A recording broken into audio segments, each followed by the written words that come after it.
नमस्कार। YouTube channel maths era and civil engineering by RP. Vyas से मैं RP. Vyas diploma third year civil के उन सभी स्टूडेंट्स का हार्दिक स्वागत करता हूं जिनको BTER द्वारा अभी होने वाली परीक्षा में अपियर होना है अथवा जिनको अगले वर्ष परीक्षा की तैयारी करनी है।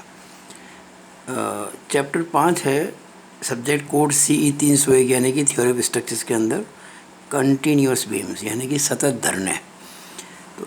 सतत धरनों पर जो आते हैं ऑब्जेक्टिव क्वेश्चन यानी MCQ मल्टीपल चॉइस क्वेश्चंस वो काफ़ी कम आए। अब तक का जो 2 साल का रिकॉर्ड है वो कुल मिला के 3 क्वेश्चंस हैं। 2016 में 2 क्वेश्चन, 2016 स्पेशल में 1 क्वेश्चन। लेकिन मैं जैसा कि पहले ही कह चुका हूँ, ये कोई मापदंड नहीं हो सकता। कभी हो सकता है कि एक तो ज़्यादा क्वेश्चन ही पूछ लें। तो मेरा ये प्रयास रहता है MCQ की तैयारी करते वक्त कि इस चैप्टर की बेसिक जो बातें बताई जाए ताकि वो आपके बड़े क्वेश्चन करने में भी हेल्पफुल हो सके। तो इसी बात को ध्यान में रखकर मैं आज ये चैप्टर आपको समझा रहा हूँ। तो आप इस वीडियो को पूरा देखें शुरू से लेकर आखिर तक, तो बहुत सी बात आपको पता पड़ेगी जो आपका ज्ञानवर्धक तो करेगी मल्टीपल चॉइस क्वेश्चन में, उसके अलावा बड़े क्वेश्चन को सॉल्व करने में भी बड़ी मदद करेगी। तो देखिए, सबसे पहले हमेशा की तरह एक सिंपल से पेपर पर कि भाई कंटिन्यूस बीम होती क्या है। आप एक सीधी लाइन खींच दो, 3 जगह सपोर्ट लगा दो, ये सपोर्ट है ABC। इनके ऊपर लोड लिख सकते हैं, लोड कैसे भी हो सकते हैं, पॉइंट लोड, UDL, कैसे भी डजंट मैटर। आपके जो कुछ भी दे रखे होंगे वो आपके क्वेश्चन में होंगे। अब जब लोड लगाएंगे तो क्या होगा, विक्षेपित होगी तरंग। तो ये ऐसे विक्षेपित होती है। हम क्या करते हैं कि जो AB पोर्शन है इसको सिंपली सपोर्ट मानते हुए देखिए, अगर इस प्रकार का इसका विक्षेप होगा इस पोर्शन में, ऐसे ही इसका भी होगा ऐसे। यानी ABC जो एक कंटिन्यूस बीम है, सबसे पहली बात ये है कि कंटिन्यूस बीम की परिभाषा क्या, what is definition. That beam will be continuous in which number of support is 3 or more। वह धरण सतत कहलाती है जिसमें आलम्बों की संख्या 3 या ज़्यादा हो। यहाँ 3 है, 1 2 3 हो गई कंटिन्यूस बीम। ज़्यादा भी हो सकते हैं लेकिन 3 से कम नहीं हो सकते। तो ये क्वेश्चन एग्ज़ाम आया हुआ आपके ऑब्जेक्टिव के अंदर। इसको अपन ऐसे कह सकते हैं कि जो नंबर ऑफ सपोर्ट्स है वो ग्रेटर देन और इक्वल टू 3, यानी 3 या 3 से ज़्यादा, या कह सकते हैं नॉट लेस देन 3, 3 से कम नहीं, या कह सकते हैं हिंदी में और लिखूँ तो कम से कम 3, कम से कम 3, या ये कह सकते हैं कि 2 से ज़्यादा। अपनी बात को कहने के मेरे पास में कई तरीके हैं। 3 या 3 से ज़्यादा, 3 से कम नहीं, कम से कम 3 या 2 से ज़्यादा। 2 से ज़्यादा मतलब 3 तो हो ही गया ना। तो जब सपोर्ट की जो संख्या होती है वो 2 से ज़्यादा यानी कि 3 4 5 इस प्रकार से हो तो वो बीम कहलाती है कंटिन्यूस बीम। और ये उसका हो गया विक्षेप वक्र, स्पान AB के लिए और स्पान BC के लिए। किसी भी कंटिन्यूस बीम के लिए विक्षेप वक्र ऐसा ही होगा, ये पक्की बात है। अब क्या है कि अगर हम ये जो स्पान AB है इसको ये मान लें कि ये सिंपली सपोर्टेड बीम है, इसको भूल जाएं BC को। जैसे सिंपली सपोर्टेड बीम के लिए हम करते हैं ना, वैसे अगर मैं इस पोर्शन का जो लोड लगा हुआ है उसके हिसाब से मैं इसका बना दूं बेंडिंग मोमेंट डायग्राम। ये मान लीजिए बेंडिंग मोमेंट डायग्राम है। ये ऐसा नहीं बनेगा जब मैंने एक जनरल से बना दी है, वो तो ट्रायंगल बनेगा या पैराबोला बनेगा। आपके मेनली जो बातें सवाल जो पूछ जाते हैं, जैसे ये मान लीजिए कोई है कंटिन्यूस बीम का मामला, जैसे यहाँ बीचों बीच में पॉइंट लोड लगा दिया, या यहाँ पे आपने एसेंडिक लोड लगा दिया, या ये जो इस प्रकार के हैं इस पे पूरे भी UDL लगा दिया, और इधर आपने सेंट्रम लोड लगा दिया। इस तरह के क्वेश्चन आपके बनते हैं। तो बहुत ही सिंपल सी बातें होती हैं। ये तो मैंने आपको एक सिंपल सी बात समझाने के लिए एक जनरल शेप बनाई है। यानी ये जो पोर्शन ए बी है, जिसको सिंपली सपोर्टेड मानते हुए मैंने इसका बेंडिंग मोमेंट डायग्राम बना दिया। इसी तरह से जो पोर्शन बी सी पे लोड लगे होंगे, उसका भी मैंने बेंडिंग मोमेंट डायग्राम बना दिया। ध्यान रखना, ये विक्षेप वक्र नहीं है, मैंने बेंडिंग मोमेंट डायग्राम बनाया है, BMD बेंडिंग मोमेंट डायग्राम। कैसा? म्यू डायग्राम कहते हैं इसको, प्री डायग्राम। यानी ये मानते हुए कि ये ए बी सिंपल सपोर्ट है, A be simply supported beam है और बी सी भी सिंपली सपोर्टेड है। इस एक बीम के मैंने दो भाग कर दिए, ए बी और बी सी, उनको सिंपली सपोर्टेड मानते हुए मैंने बनाया बेंडिंग मोमेंट डायग्राम। अब ये जो डायग्राम है ना, इसका एरिया मान लीजिए A1 और ये जो डायग्राम है इसका एरिया मान लीजिए A2। अब नेचुरली कोई डायग्राम में जैसे CG भी होगी, कहीं इसकी भी CG होगी, तो इसकी CG की दूरी यहाँ से नापते हैं, ये x1 बार, और उसकी CG दूरी वहाँ से नापते हैं x2 बार। ये स्पान जो है वो L1 है, ये स्पान जो है वो L2 है। अब एक बड़ी इम्पोर्टेंट इक्वेशन है, Clapeyron three moments theorem, Clapeyron की त्रिगुण प्रमेय। वो क्या कहती है कि MA into L1 plus 2MB into L1 plus L2 plus M3 into L2 plus 6A1 x1 bar upon L1 plus 6A2 x2 bar upon L2 is equal to 0। ये Clapeyron की थ्री मोमेंट थ्योरम है। अब क्या होता है कि जो जैसे ये A है, ये B है, ये C है, तो MA और MC तो हमेशा 0 होते हैं। मैं भी बहुत शॉर्ट में बात बता रहा हूँ, फिर आपको डिटेल में फिर भी बताऊँगा जो मैंने पहले से आपके लिए तैयार कर रखे हैं। देखिए ये सिंपल सपोर्ट्स हैं A और C, और किनारे क्या है, इसके इधर कोई लोड ही नहीं है, तो A और C पर जो है मोमेंट 0 होंगे। हाँ, B पे जो मोमेंट है वो 0 नहीं होगा। और उसके अलावा A, B और C पर जो रिएक्शंस होंगी, RA, RB, RC, ये जो थ्री मोमेंट थ्योरम है, थ्री मोमेंट क्यों है? MA, MB, MC हो गए तीन मोमेंट। अब MA को गुणा किया गया इस L1 से, फिर 2MB को गुणा किया गया L1 प्लस L2 से, फिर M3 को गुणा किया गया, सॉरी M3 नहीं है, MC है ये, MC को गुणा किया गया L2 से, फिर 6A1 x1 bar upon L1 plus 6A2 x2 bar upon L2 is equal to 0। अब ये x1 बार क्या है और x2 बार क्या है? देखिए ये जो पहला एरिया ना, ये वाला, इसकी CG की दूरी A से x1 बार और उसकी CG की दूरी C से x2 बार है। शॉर्ट के अंदर देखा जाए, इतनी सी बात केवल आपके थ्री मोमेंट थ्योरम के अंदर यह कंडीशन बीम आती है, जिस पे क्वेश्चन अब तक आया हुआ है। ये मैंने बहुत शॉर्ट में कराया है, अब मैं आपको डिटेल में समझाता हूँ हर चीज़ को, ताकि आपको पक्का समझ में आ जाए। देखिएगा कि मैं शुरुआत कर रहा हूँ, पहला बिंदु, अभी फेयर वर्क है, ये एक कंटिन्यूस बीम है ABC। मान लीजिए इस भाग में कोई पॉइंट लोड है, उस भाग में कोई UDL है, तो ये जो मैंने कर्व बनाया इस प्रकार का, ये वाला ये इस कंटिन्यूस बीम के लिए डिफ्लेक्शन कर्व कहलाता है, विक्षेप वक्र कहलाता है।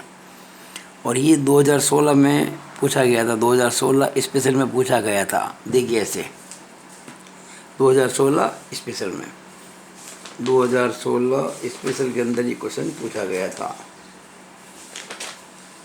और वो ये रहा इसके अंदर 2016 स्पेशल में 5, चैप्टर नंबर 5 है ना, तो ये चैप्टर नंबर 5 कहाँ गया भाई इसका? चैप्टर नंबर 5 ये रहा। ये क्वेश्चन पूछा गया था 2016 स्पेशल के एग्जाम में। ये देखिएगा, ये चित्र में दर्शाई सतत धरण का विक्षेप रेखा चित्र होगा। इंग्लिश में deflection diagram for the continuous beam shown in figure. ये आपको देखो दे रही है कंटिन्यूस बीम, UDL दे रखा है यहाँ पे, और यहाँ पर भी ऐसा ही है, ये हिंदी में वो इंग्लिश में ये हमें पूछा गया है विक्षेप रेखा चित्र। मैं तो कहता हूँ यूडियल नहीं भी होता, पॉइंट लोड भी होता, तो विक्षेप रेखा चित्र तो यही होता। हाँ, बंकन आघूर्ण आरेख की शेप बदलती है ड्यू टू डिफरेंट लोडिंग्स, लेकिन जब तक बात आती है डिफ्लेक्शन कर्व की तो वो ऐसा ही होगा, यानी ये हो जाएगा इस प्रकार का, ठीक है ना। जहाँ तक मैं समझता हूँ ये ऐसा होना चाहिए था कि मुझे लगता है ये गलती की गई पेपर के अंदर। मुझे ऐसा लगता है कि बेंडिंग मोमेंट डायग्राम की बात की गई होगी, लेकिन जो भी हो विक्षेप वक्र तो ऐसा ही होता है जो मैंने आपके लिए बना के बताया। जब भी लोड लगेगा, चाहे यूडियल हो चाहे पॉइंट लोड हो, ये इस प्रकार से मुड़ेगी बीम। तो देखो ये पहला वाला आंसर इसका सही है, बिल्कुल ये वाला। तो देखिए मैंने आपके लिए बना के तैयार कर दिया है, ये विक्षेप रेखा चित्र है। अब दूसरी बात जो है, मैं आपको अभी कह चुका था थोड़ी देर पहले, अननोन्स कितने होते हैं? अननोन्स 4 होते हैं। अननोन्स 4 होते हैं, अज्ञात 4 होते हैं। 3 प्रतिक्रियाएं सपोर्ट के ऊपर, और चौथा ये बीच वाले पॉइंट पर बी पर मोमेंट, बेंडिंग मोमेंट, क्योंकि ए और सी पर तो 0 होते हैं। तो ये 4 बातें अननोन होती है। अगर हम ये मोमेंट जो बी पे अगर निकाल लें, एम बी निकाल लें, तो ये सारी प्रतिक्रिया आराम से निकल जाएंगी, R A, R B, R C, ठीक है ना। अब बी पे मोमेंट कैसे निकालें, इसके लिए बताऊंगा अभी आपको मैं क्लेपरॉन 3 मोमेंट थ्योरम। लेकिन उसके पहले ये क्वेश्चन जो आया हुआ है 2016 के अंदर कि नंबर ऑफ सपोर्ट्स कितने होने चाहिए किसी कंटिन्यूस बीम में, तो मैंने कहा ना 4 प्रकार से मैंने समझाया था, 3 या 3 से ज़्यादा, या कम से कम 3, या 2 से ज़्यादा। तो ये भाषा जो है कौन सी रहेगी वो आपको मैं समझाता हूँ। पेपर है 2016, पेपर है 2016, ये रहा पेपर आपका 2016 का। इसमें क्वेश्चन आया हुआ है चैप्टर नंबर 5 का, ये रहा।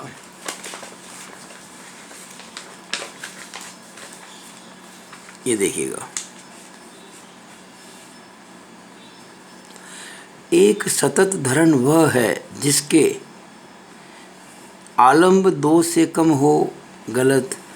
सिर्फ 2 आलम्ब हो, गलत। आलम्ब 2 से ज़्यादा हो, सही। शून्य आलम्ब हो, यानी कोई आलम्ब ही ना हो, सपोर्ट ही ना हो। इंग्लिश में देखें, a continuous beam is one which has, पहला, less than 2 supports, wrong. 2 supports only, wrong. More than 2 supports, correct. 0 support, incorrect. यानी कि 2 से ज़्यादा सपोर्ट जहाँ होते हैं उस बीम को कंटिन्यूस बीम कहते हैं।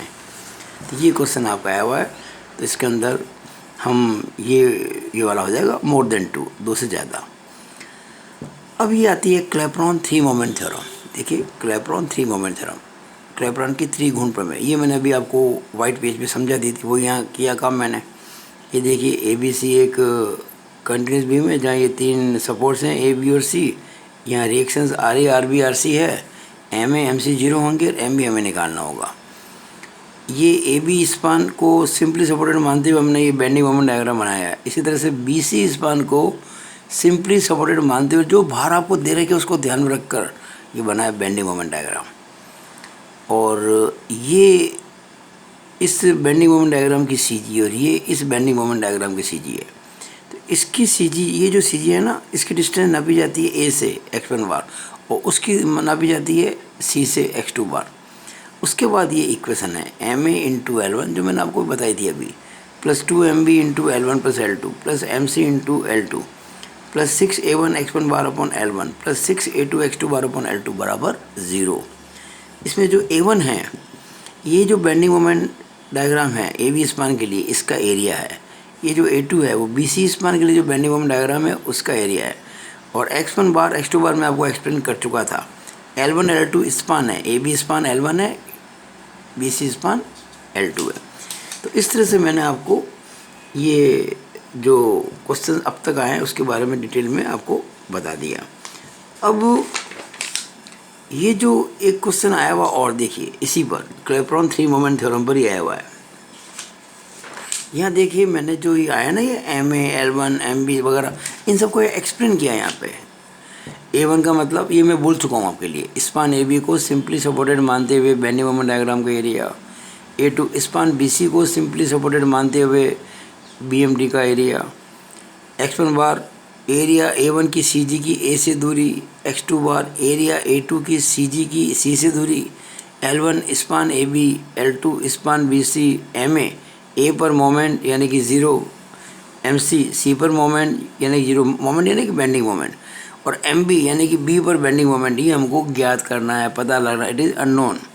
और इसे ही ज्ञात करने के लिए क्लैपेरॉन 3 मोमेंट थ्योरम को अप्लाई किया जाता है। ध्यान दीजिएगा, क्वेश्चन आया है ये एग्ज़ाम में 2016 में कि क्लैपेरॉन 3 मोमेंट थ्योरम का यूज़ किस काम के लिए किया जाता है। तो आपका आंसर क्या होगा? बेंडिंग मोमेंट निकालने के लिए। ये 2016 में आया हुआ है, देखिएगा, ये 2016 में आया हुआ है। मैं आपको समझाता हूँ ये एग्ज़ाम के अंदर का।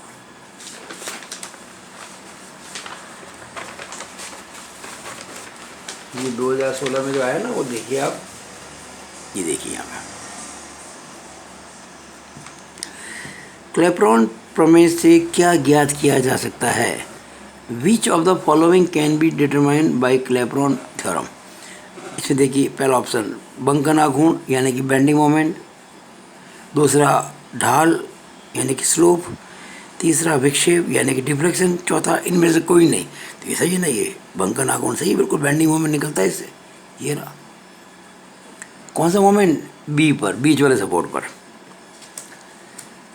ये बीच वाले सपोर्ट की जो बात कर रहा हूँ ना, ये इस केस के लिए है जहाँ MA और MC जीरो है। हमेशा ये जीरो नहीं होते, अगर ये एंड फिक्स हो जाए तो जीरो नहीं होंगे। यानी कुछ भी कह दो, आपका जो उद्देश्य है वो ये है, इस क्लैपेरॉन 3 मोमेंट थ्योरम का मोमेंट निकालना, बस। ये 3 क्वेश्चन अब तक आए थे, जो तीनों मैंने आपको अभी पेपर से दिखा दिए। अब मैं आपको कुछ नई चीज़ समझाऊंगा, ऐसी चीज़ जो बिल्कुल नहीं है, जो अब तक एग्ज़ाम में आई नहीं है, लेकिन आपको पता होनी चाहिए। क्योंकि जब चीज़ें समझ में आती हैं, चीज़ें पढ़ी जाती हैं, तो क्वेश्चन अपना बनते हैं। और जब क्वेश्चन बनेंगे तो आप उसका आंसर दे पाएंगे, अगर आपके कंसेप्ट क्लियर है तो। अगर कॉन्सेप्ट ही क्लियर नहीं है तो आप क्वेश्चन का आंसर दे नहीं पाएंगे। अब मैं कुछ नई बातें आपको बताता हूँ। तो नई बातें बताने के लिए बिल्कुल नया पेज चाहिएगा। अब देखिएगा, आपको ध्यान रहना चाहिए कि अगर मान लीजिए किसी कंटिन्यूस बीम के अंदर 4 सपोर्ट हो गए, A, B, C, D, तो ये तो हो गए इनके डिफ्लेक्शन कर्व अलग अलग। ये लोड कुछ भी हो, लोड कैसे भी हो, कोई फर्क नहीं पड़ता है, डिफ्लेक्टेड शेप तो ऐसी ही होगी इन पोर्शंस की। और ये बन जाएंगे इनके बेंडिंग मोमेंट डायग्राम्स। इस पोर्शन का बेंडिंग मोमेंट डायग्राम ये बन गया, इसका ये बन गया, इसका ये बन गया। वो डिपेंड करता है लोड कैसा है। मैं अभी एक एग्जांपल लूँगा जिसमें बिल्कुल एग्जैक्टली हर चीज़ समझाऊंगा। अभी मैंने फ़िलहाल जनरल बना दिया है। अब ये जो बेंडिंग मोमेंट डायग्राम है पहला AB के लिए, इसकी CG यहाँ है, इसकी CG यहाँ है, इसकी CG यहाँ है। तो इसकी डिस्टेंस आपको यहाँ से ज्ञात कर लेनी चाहिए, ये वाली। इसको मैंने X1 कह दिया, ठीक है ना। और ये जो है इसकी CG यहाँ से भी ज्ञात कर लेनी चाहिए, इसको मैंने X2 कह दिया। वैसे इसकी CG यहाँ से भी ज्ञात कर लेनी चाहिए, इसको मैंने X1 डैश कह दिया। और ये CG आपको वहाँ से ज्ञात करनी चाहिए, इसको मैंने X2 डैश कह दिया। अब क्या होता है इसमें, देखेंगे आप, ये 2 सिंपल सपोर्ट्स हैं, तो इसमें जो MA और MD दोनों मोमेंट ज़ीरो, क्योंकि सिंपल सपोर्ट से मतलब किनारों पर है, इसके आगे कोई लोड ही नहीं है, और ये फिक्स तो है नहीं कि कुछ मोमेंट होगा यहाँ पे। अब क्या है कि पहले आपको ये जो 3 मोमेंट थ्योरम है उसको लगाना है स्पान AB BC के लिए, AB BC के लिए। तो हमने जो इक्वेशन बताई थी क्लैपेरॉन 3 मोमेंट थ्योरम के लिए, उसमें ABC था ही, यहाँ पर भी ABC है। तो इसमें क्या होगा कि MA आएगा, MB आएगा, MC आएगा। एम ए तो जीरो है, तो एम बी और एम सी में एक इक्वेशन आ जाएगी उसी इक्वेशन से। फिर हम लगाएंगे span B C C D के लिए, बी सी सी डी के लिए। अब जहाँ ए था वहाँ तो बी हो गया, जहाँ बी था वहाँ सी हो गया, और जहाँ सी था वहाँ डी हो गया। तो हम क्या करेंगे, M B into this plus 2mc into this plus this plus M D into this, यानी वही सारा काम करना है जो हमने ए बी सी के लिए किया था। बस फ़र्क क्या है कि वहाँ ए बी सी था और यहाँ पे बी सी डी है। अब आपको पता है कि एम डी ज़ीरो है, यहाँ मोमेंट ज़ीरो है, तो फिर आपको बी और सी पे मोमेंट की एक इक्वेशन मिल जाएगी, M B and M C मिल जाएगी आपको डेफिनेटली। तो ये इक्वेशन नंबर 2 हो जाएगी, ये इक्वेशन नंबर 1 हो जाएगी, ये इक्वेशन नंबर 2 हो जाएगी। इन दोनों को सॉल्व करके आप आराम से एम बी और एम सी निकाल सकते हो। और जब एम बी और एम सी आ जाएंगे तो उसके बाद में रिएक्शन निकालने में कोई दिक्कत नहीं आएगी, अपन सिंपली मोमेंट लेके सिग्मा वी बराबर 0 करके निकाल लेंगे। ये मैंने आपको थोड़ी सी बात बताई जो ऑब्जेक्टिव में नहीं आएगी लेकिन आपके सब्जेक्टिव में काम आएगी। अब कई बार क्या होता है कि ऐसी एक बीम है जैसे फिक्स बीम थी, वो अगर मैं किसी फिक्स बीम के बीच में एक सपोर्ट लगा दूँ, now it is called as continuous beam. देखिए ए बी सी। अब यहाँ एम ए भी अननोन है, एम बी भी अननोन है, एम सी भी अननोन है, 3 अननोन है, ये L1 है, ये L2 है। अब हम 3 मोमेंट थ्योरम कैसे लगाएं? तो ये क्वेश्चन ऑब्जेक्टिव में आ सकता है कि जब कोई आबद्ध सिरा हो, फिक्स्ड एंड हो, तो वहाँ 3 मोमेंट थ्योरम लगाने के लिए क्या करना चाहिए? तो आपको एक बात लिखनी है, फिक्स्ड एंड पर एक एडिशनल 0 स्पान मान लेना चाहिए। हमने क्या किया, अपनी ओर से एक स्पान बना दिया, कौन सा, ए डैश ए। हालांकि ये है नहीं, हमने कल्पना की, वी इमेजिन कि यहाँ एक स्पान, और इसकी लेंथ कितनी स्पान की, 0, क्योंकि स्पान तो है ही नहीं है, लेकिन हमने एक कल्पना कर ली। ऐसे ही हमने वहाँ एक कल्पना कर ली, इमेजिन कर लिया, ये सी था ना, ये सी डैश हो गया, और ये भी 0 स्पान। अब हम क्या करेंगे, देखिए पहले तो ए डैश ए और ए बी स्पान के लिए करेंगे, ए डैश ए और ए बी स्पान के लिए। फिर हम करेंगे ए बी और बी सी स्पान के लिए। फिर करेंगे बी सी और सी सी डैश स्पान के लिए। किसको प्रयोग करेंगे, क्लैपेरॉन 3 मोमेंट थ्योरम को। अब इसमें देखिए एम ए डैश, एक्चुअली ये सब कल्पना है, एम ए डैश तो 0 है, तो इसका मतलब आपके लिए एम ए और एम बी में एक इक्वेशन आ जाएगी definitely, M A M B में। जब इसको करेंगे ना तो आपके पास में M A M B and M C में इक्वेशन आ जाएगी, क्योंकि ए बी सी 3 अननोन है। और जब आप बी सी सी सी डैश करेंगे तो चूँकि एम सी डैश तो 0 है, तो आपके पास में एम बी और एम सी के अंदर एक इक्वेशन आ जाएगी। ये इक्वेशन नंबर 1, ये इक्वेशन नंबर 2, ये इक्वेशन नंबर 3। अब आप अननोन 3 है, M A M B M C, equation 3 है, आप इन 3 इक्वेशंस को यूज़ करके आराम से M A M B M C निकाल सकते हो। और एक बार जब ये मोमेंट निकल जाते हैं ना तो रिएक्शन निकालने में कोई दिक्कत नहीं आती। सिग्मा वी बराबर 0 और अलग अलग सिग्मा एम बराबर 0 से मोमेंट निकला जा सकता है। तो ये बातें आपको मुझे बताने की थी, बहुत ज़रूरी बातें थी, मैंने आपको बताई। इनको ध्यान रखिएगा, क्या पता कैसा क्वेश्चन बन जाए ऑब्जेक्टिव, वो जब बनेगा तब पता पड़ेगा। अब लास्ट पेज जो कि सबसे ज़्यादा इम्पोर्टेंट है, अगर कोई क्वेश्चन आना है इस बार तो और एक्स्ट्रा, ये मैं बताना चाहता हूँ कि आपको जब A1 A2 निकालने हों, यानी कि जो स्पान ए बी और बी सी के लिए जो होते हैं ना बेंडिंग मोमेंट डायग्राम, उनके एरियाज निकालने हों, उनकी सी जी की डिस्टेंस निकालनी हो तो कैसे निकलती है और इसके लिए स्टैंडर्ड फॉर्मूलाज क्या हैं। तो देखिए मैं आपको समझाता हूँ। जैसे मान लीजिए कुछ समय के लिए ये आपके 3 मोमेंट थ्योरम के हिसाब से मैंने एक ये कंटिन्यूस बीम बना दी। देखिए यहाँ तो ये सेंटर में लोड लगा हुआ है W, और यहाँ लगा हुआ है UDL, ठीक है, और ये है स्पान L1 और ये है स्पान L2, और ये आपका है W पर मीटर। अब देखिए अगर मैं इस ए बी पोर्शन के लिए बेंडिंग मोमेंट डायग्राम बनाओ। तो ये चूँकि इसको भूल जाओ इसी को आप, ये आपने सेकंड में पढ़ा सोम के अंदर, किसी सिंपली सपोर्टेड बीम के सेंटर में जब पॉइंट लगता है तो जो मैक्सिमम बेंडिंग मोमेंट होता है वो होता है WL/4। ये जो मोमेंट हो गया ये हो गया WL1/4, क्योंकि ये स्पान L1 है। और जब होता है UDL तो फॉर्मूला होता है WL²/8, और सेंटर में ही होता है मैक्सिमम बीचों बीच में, तो ये आता है कर्व के रूप, ये हो गया WL²/8। ये जो वैल्यू है ना यहाँ से यहाँ तक ये वाली, वैसे ये वैल्यू थी ना ये वाली, ये थी WL1/4, ये है WL2²/8। अब देखिएगा इस ट्रायंगल की सीजी होती है, देखो इसके अबाउट सिमेट्री है, सीजी यहाँ कहीं होगी, इसकी सीजी भी यहाँ कहीं होगी, तो ये डिस्टेंस निकालने में कोई समस्या आपको आएगी नहीं, क्योंकि तो बिल्कुल सेंटर में ना। तो ये डिस्टेंस जो है ये वाली, जिसको हमने x1 बार नाम दिया था, और ये डिस्टेंस जो है ना ये x2 बार है।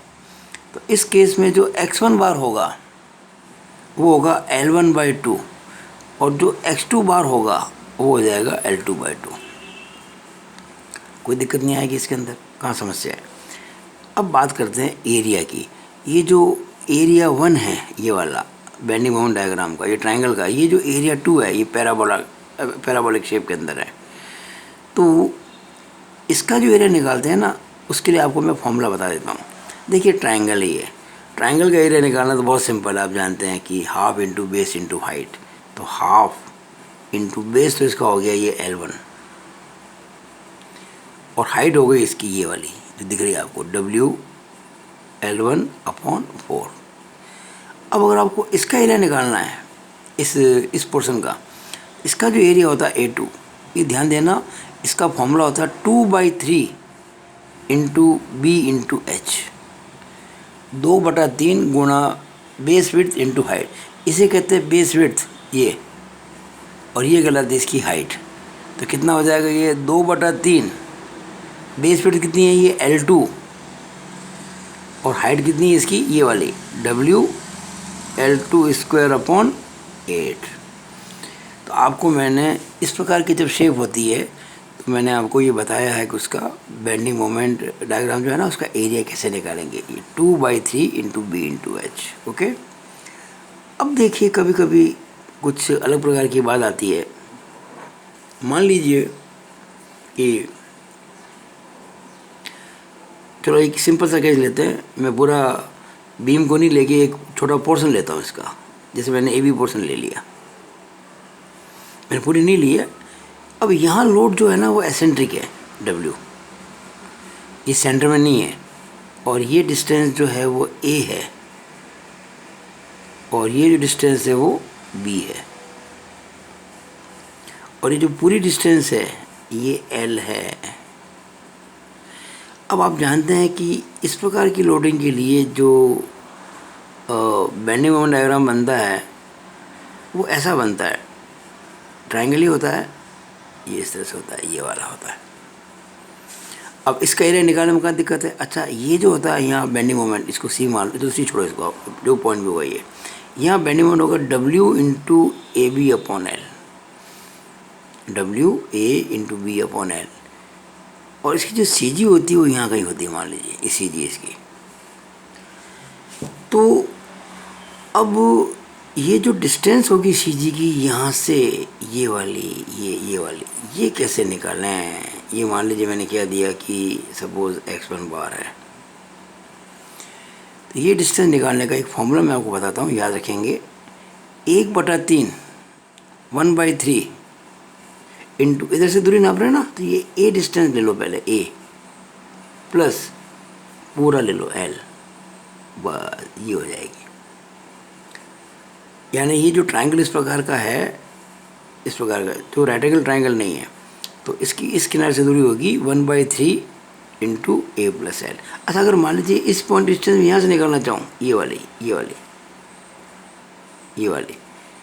इसको अगर मान लीजिए मैंने कुछ नाम देते हैं, मैं इसको x2 बार तो नहीं कहूँगा, क्योंकि x2 बार तो सेकेंड एरिया की उधर से होती है ना, लेकिन चलो मान लीजिए मैंने इसको कुछ नाम दे दिया सिंपली कुछ भी नाम दे दो इसको, चलो मैंने इसको एक्स ही कह दिया, केवल सिंपली एक्स कह दिया। ये जो एक्स होगा, देखिए यहाँ से 1/3 लिया था ना, वहाँ से भी 1/3 लेंगे। यहाँ से नापा ना तो ये a प्लस एल है, वहाँ से नापेंगे ना उधर से तो ये b प्लस एल हो जाएगा, b प्लस एल हो जाएगा। यानी कि इधर से नापने पर 1/3 इंटू ए प्लस एल, उधर से नापेंगे तो 1/3 इंटू बी प्लस एल। अच्छा, अगर मैं इन दोनों को जोड़ दूँ तो क्या ये पूरी लेंथ नहीं आ जाएगी एल के बराबर? जोड़ के देख लो आप, अब इन दोनों को चेक करो जोड़ के। अगर मैं x1 बार के अंदर x जोड़ देता हूँ, यानी कि इस डिस्टेंस में, तो मुझे ये l चाहिए। 1/3 कॉमन आ रहा नहीं आ रहा है? आ रहा है। फिर क्या बचेगा? a plus L plus B plus L, यानी कि a plus B plus 2l। और a प्लस बी जो है, a प्लस बी, अगर a और b को जोड़ दो तो l बन जाएगा, तो l प्लस 2l। और आप जानते हैं कि l और 2l मिलके तो 3l होते हैं, 3 कट जाएगा तो ये l आ जाएगा। यानी कि x1 बार प्लस x मिलकर l आ गया। यानी कि अगर मैं इन दोनों को जोड़ूं तो l वैसे भी आना चाहिए था, ऐसे आ भी गया। ये कुछ बातें मैंने आपको बताई। अगर ये बातें आपको सब पता पड़ जाए तो फिर आप बड़े बड़े क्वेश्चन भी आराम से कर पाएंगे, कोई दिक्कत नहीं आएगी। और मुझे नहीं लगता कि इनके अलावा किसी चीज़ की आपको ज़रूरत पड़ेगी। या तो डायग्राम बनेगा BMD का ऐसा, या बनेगा ऐसा, और या फिर बनेगा इस प्रकार का, और कोई केस इसमें बनता नहीं है। तो ये वीडियो मेरा यहीं पे ख़त्म होता है। जितने क्वेश्चन एग्ज़ाम के आए थे मैंने आपको करा दिए, और जितनी मैं मैक्सिमम बातें आपको सिखा सकता था और मैंने आपको सिखा दी। मुझे लगता है कि आप इस बेस पे कहीं से भी कोई भी क्वेश्चन आ जाए आप उसको ज़रूर कर लेंगे। और जो 3 क्वेश्चन आए थे तीनों मैंने सॉल्व कर दिए, आपको पेपर भी दिखा दिया कि भाई कंटिन्यूस बीम के अंदर ये जो स्पान बताया मैंने ABBC, इसके अंदर ये विक्षेप वक्र ये होते हैं। सपोर्ट की संख्या 2 से ज़्यादा होती है, और जो क्लैपेरॉन 3 मोमेंट थ्योरम को यूज़ करते हैं वो मोमेंट निकालने के लिए करते हैं। बस ये 3 बातें पूछी जाती है, अब तो पूछी गई है। और कभी आप जो ऑब्जेक्टिव में ये क्लैपेरॉन 3 मोमेंट थ्योरम भी पूछ सकते हैं। इतनी जो लंबी लंबी लिखी ना इक्वेशन, ये आपको 4 ऑप्शन मिलेंगे, उसमें ये जो ऑप्शन होगा वो सही हो जाएगा।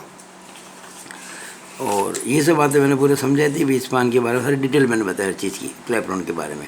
और क्लैपेरॉन 3 मोमेंट थ्योरम जो होती है वो मोमेंट निकालने के काम में आती है। बाकी सब बातें मैंने आपको बताई कि अगर ये 3 स्पान होते, अगर मान लीजिए कोई फिक्स्ड एंड होते तो हम कैसे इसको काम में ले सकते हैं। और आखिर मैंने क्या बताया आपको कि अगर ये आपको इस प्रकार के डायग्राम मिल जाए तो उसका एरिया कैसे निकालते हैं, CG कैसे निकालते हैं, कैसे डिस्टेंस निकालते हैं। खास करके ये वाला केस बहुत इंपॉर्टेंट है। जब एसेंडिक लोडिंग हो तो ये बेंडिंग मोमेंट डायग्राम के लिए ये हो जाएगा, और उसके बाद फिर ये इधर से पूरी नापनी हो, उधर से नापनी हो। मैंने बता दिया 1/3 A प्लस एल, और उधर से 1/3 B प्लस एल।